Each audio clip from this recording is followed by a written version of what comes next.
मंगल भवन अमंगल हारी, द्रवमु सुदशरथ अजेर बिहारी।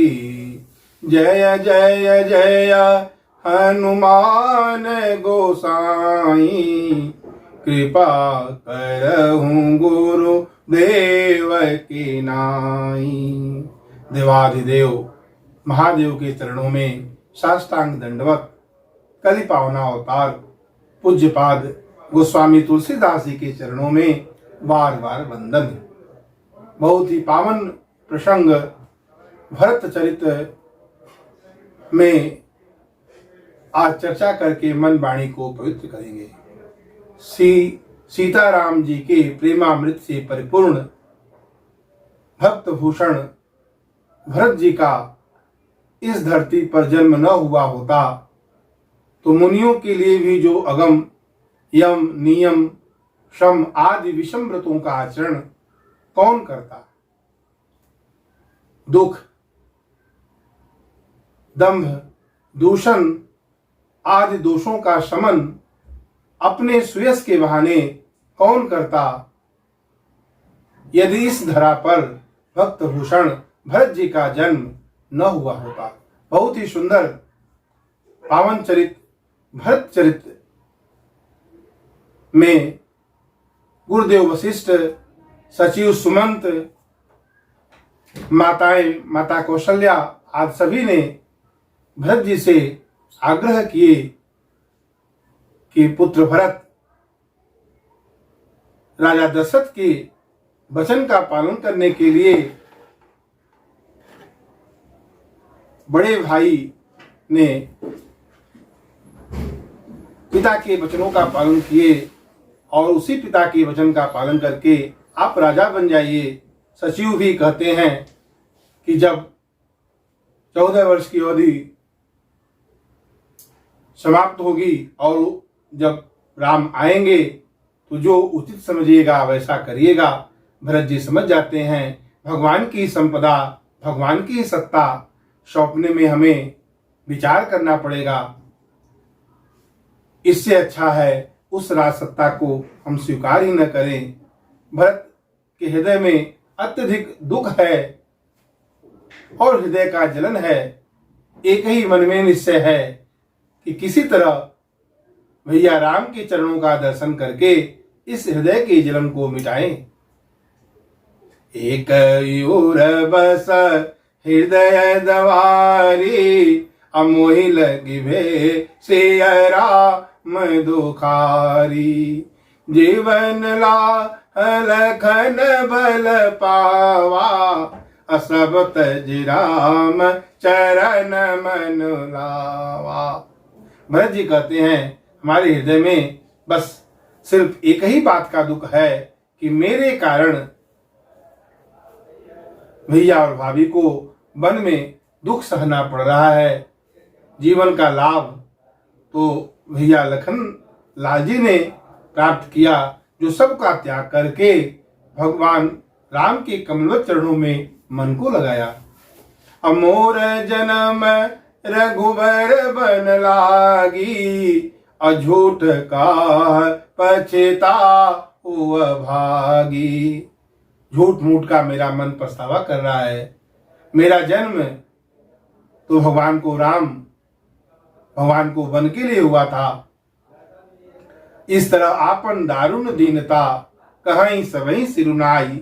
सबके सामने अपनी दारुण दीनता को सिर झुकाकर कहते हैं देखे बिनु रघुनाथ पद, जिय के जरनी न जाई। भगवान भैया राम के कमलवत चरण का दर्शन किए बगैर इस हृदय की जलन जो है वो समाप्त होने वाली नहीं है। आन उपाओ मोहि नहीं सोजा, अको जिय कय रघु बर बिनु बूजा। दूसरे उपाय से मेरा यह हृदय का जलन मिटने वाला नहीं है। मेरे हृदय की बात को भैया राम के सिवा और कौन जान सकता है। और इस तरह भरत जी सबके सामने अपनी दारुण दीनता कहते हैं सिर झुका करके। यद्यपि मैं अनभल अपराधी, अभय मोहि कारण सकल उपाधि, तदपि शरण सन मुख मोहि देखी, अक्षमी सब करियई कृपा विसेकी। इस तरह भरत जी कहते हैं कि यद्यपि जो भी उत्पात हुआ है अयोध्या में, इन सब का कारण मैं हूं, अनभल हूं, अपराधी हूं, फिर भी हमें यह पता है भैया का स्वभाव कि यदि हम उनके सम्मुख जाएंगे, उनके शरण में जाएंगे, तो हमारे सारे अपराधों को क्षमा करके हमको अपने हृदय से लगा लेंगे।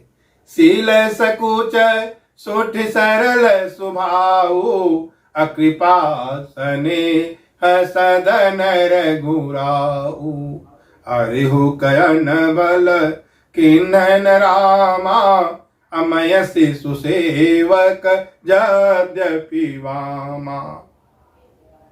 मैं जानता हूं भैया का स्वभाव अत्यंत शील, संकोच और कृपा के स्नेह हैं, घर हैं। शत्रु का भी अनिष्ट कभी नहीं किए। मैं उनका छोटा बच्चा हूं, उनका सेवक हूं। मुझे जब अपने सम्मुख देखेंगे तो मेरे सारे अपराधों को भूल करके, क्षमा करके हमको अपने हृदय से लगा लेंगे। अपनी दारुण देता कहते कहते भरत जी सभी से आग्रह करते हैं कि आप सुंदर वाणी से आप सभी मुझे आशीर्वाद दीजिए, जिससे भैया राम हमारी बात को सुन करके, समझ करके वन से अयोध्या वापस आ जाए।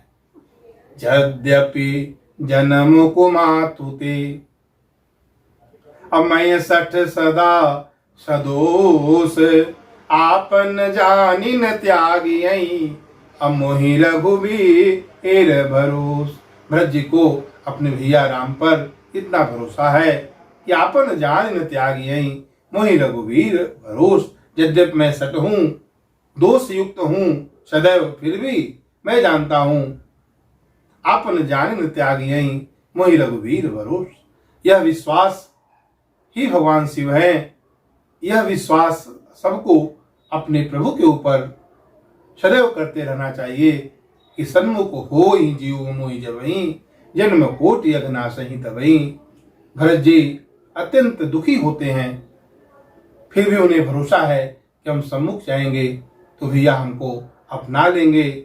और जैसे ही इन बातों को सभी सुनते हैं, सभी प्रसन्नचित्त हो जाते हैं।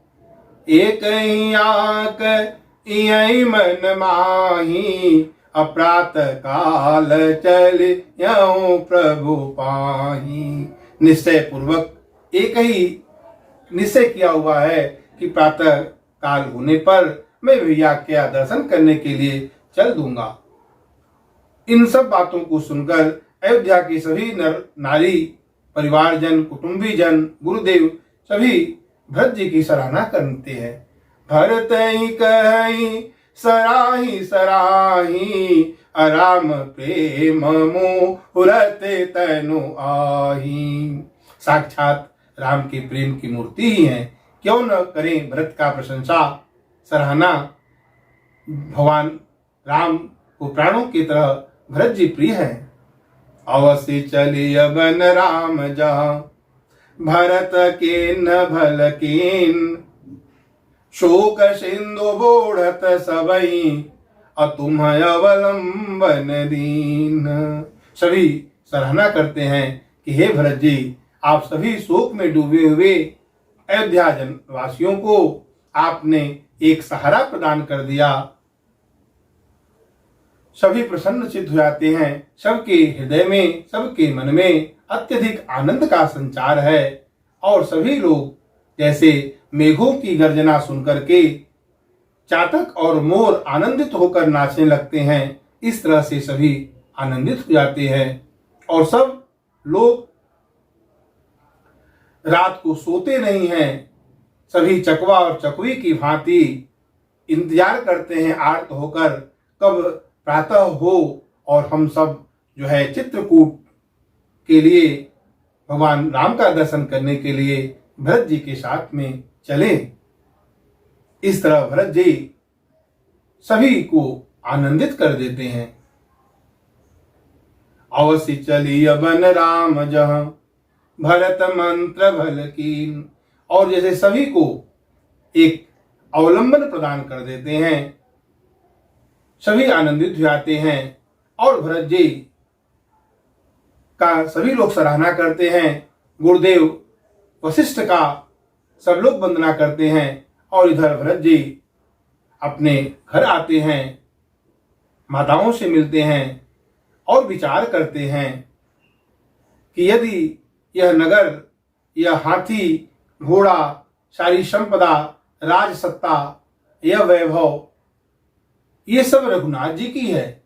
संपत्ति सब रघुपति कयाही, अजवत जी चलव तजी ताही, जो बिनु जतन चलो तजी ताही। यदि बिना व्यवस्था किए यदि हम जाते हैं तो ये स्वामी का द्रोह होगा और इसका परिणाम जो है अच्छा नहीं होगा। सभी अपने सेवकों को बुलाते हैं, सबको समझाते हैं, व्यवस्था का देखभाल करने के लिए कहते हैं। फिर भरत जी माताओं के पास में जाते हैं। प्रेम के तत्व को जानने वाले भरत जी माताओं को देख करके समझ जाते हैं कि माताओं का पालकी बनाने के लिए सुखासन यान तैयार करते हैं और इस तरह सभी को तैयार करते हैं और सब जो है तैयार हो जाते हैं। और सचिव जो चतुर मंत्री हैं उनको बुलाकर कहते हैं, कहूँ ले सब तिलक समाजो, अब नहीं देव मुनि राम ही राजू। और वन में ही गुरुदेव वशिष्ठ भैया राम को राज सत्ता सौंप देंगे, राज सिंहासन पर बैठा देंगे, तिलक कर देंगे। इसलिए तिलक का सारा सामग्री लेकर के रथ पर अरुंधति माँ गुरुदेव वशिष्ठ के साथ में बैठ चलती हैं। अरुंधति अरु अगनि समाओ, रथ चढ़ चले प्रथम मुनि राऊ। और जो श्रेष्ठ ब्राह्मण जन हैं, जो तेज के खान हैं और तपस्वी हैं, वे सभी ब्राह्मण अपने अपने साधन से अपने अपने रथ को सजा करके आगे चलते हैं। पालकी में माताएं बैठ जाती हैं। इस तरह सभी चित्रकूट प्रस्थान करने के लिए चल देते हैं। और उसमें जिनको रखने के लिए कहा जाता है वो सब कहते हैं, जरऊ सुसंपत्ति सदन सुख, सुहृद मातु पितु भाई, असन मुख होत जो राम पद, करयन सहस सहाई। सन्मुख राम के सम्मुख होने में प्रसन्नता पूर्वक जो सहायता नहीं करता है, ऐसे संपत्ति, सदन और सुख, माता पिता भाई सब जल जाएं। जो प्रसन्नता पूर्वक राम के सम्मुख होने में सहायता नहीं करते हैं। इस तरह से सभी जो है भरत जी के साथ चित्रकूट प्रस्थान करते हैं। सबको प्रस्थान करा करके भरत जी और शत्रुघ्न जी, राम और लक्ष्मण, राम और सीता के चरणों का सुमरण करके वो चल देते हैं। फिर इस तरह भरत और शत्रुघ्न भी सुमिरि राम सिय चरण तब चले भरत दो भाई। भरत चले चित्रकूट हो रामा, राम को मनाने, राम को मनाने, भैया राम को मनाने। भरत चले चित्रकूट हो रामा, राम को मनाने, राम को मनाने, सीता राम को मनाने। भरत चले चित्रकूट हो रामा, राम दरस बस सब नर नारी, अजनु तक चले जनु करि करनी तके जनु बारी। और सभी जो अयोध्यावासी हैं वो राम दरस के लिए इस तरह से भागे हुए चले जा रहे हैं जैसे हाथी और रत्नी जल की तलाश में भागते हैं। और बनसिय राम समुझि मन माही, सानुज भरत पया देहि जाई। और भरत जी अपने अनुज शत्रुघ्न को लेकर के पैदल ही चलते हैं, यह मान करके कि सीताराम जी वन में हैं। इस तरह प्रथम वास जो है तमसा नदी पर होता है, दूसरा मुकाम गोमती नदी पर होता है। सभी फल खाते हैं, दूध पीते हैं, एक रात एक समय का भोजन करते हैं, राम हित के लिए सभी कठिन व्रत करते हैं। इस तरह सई नदी पर वास करके प्रातः श्रृंगबेरपुर में भरत जी के साथ सारा अयोध्या समाज, गुरुदेव वशिष्ठ, सचिव, सभी माताएं वहां पहुंचती हैं श्रृंगबेरपुर में, जहां के राजा निषाद राजगुरु है। इस तरह हाथी पर चढ़कर जाने वाले लोग ज्ञानी जन हैं, घोड़े पर चढ़कर जाने वाले राम का दर्शन करने के लिए योगी जन हैं, रथ पर चढ़कर जाने वाले धर्मात्मा हैं, और पालकी में बैठकर जाने वाले भक्ति माताएं हैं। और स्वयं अपने अनुज शत्रुघ्न के साथ भरत जी अपने दो पद से जाते हैं, पांव से जाते हैं। र और म अक्षर दो का सहारा लेकर राम राम का स्मरण करते हुए पूरे समाज के साथ भरत जी जाते हैं। बोलिए सियावर रामचंद्र भगवान की जय। जय श्री राम जय राम जय जय राम, श्री राम जय जय राम।